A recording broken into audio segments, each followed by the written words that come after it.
The calculator is a tool that can save you time and possibly get you extra points on the ACT. Let's make sure we know how to use some of these key buttons like the second floor, alpha, and math. We'll start with the second floor where we're going to visit Luca. I don't recommend listening to the song, but visiting Luca on the second floor is very important. Say we have a graph and we want to see where all the values are. Well, I want to access that through the table.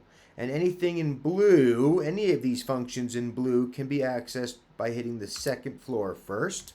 And there's our table. We can move in and out of our coordinates to see where everything is, like possibly our vertex. Second floor quit to get out of that. Look at this second floor square root button over here. That's one that's used a lot.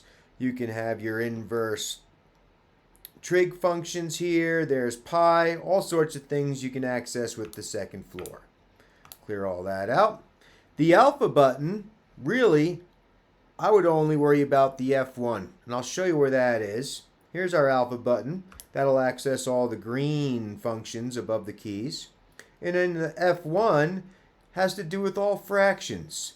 So if we wanted to type in a fraction, say 7/8, I can just use that F1 button to get my fraction basically template up and type in 7 using the arrow keys to move through it, eighths using the arrow keys to move out of it.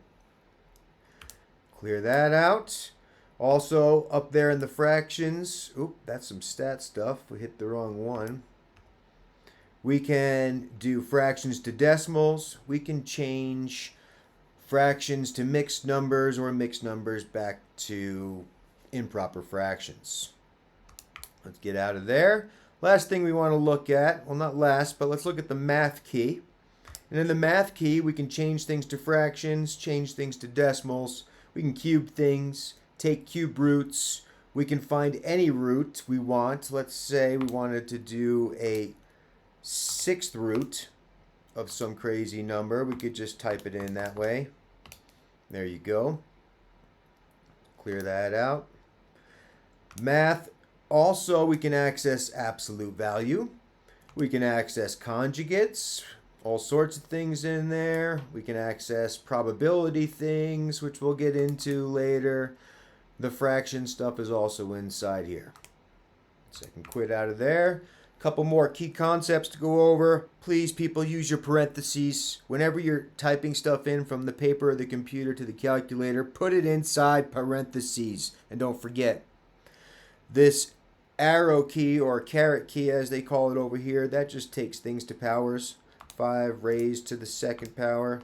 Same thing as 5 to the second power. Or 5 raised to the negative. Let's use our fractions. Negative, let's go 2/3 power. There you go. Last thing but not least, there's a negative and there's a minus. Know the difference. Many times we have errors between people typing in a negative when they should have done a minus or a minus when they should have done a negative. Hopefully this helps. Have a good one.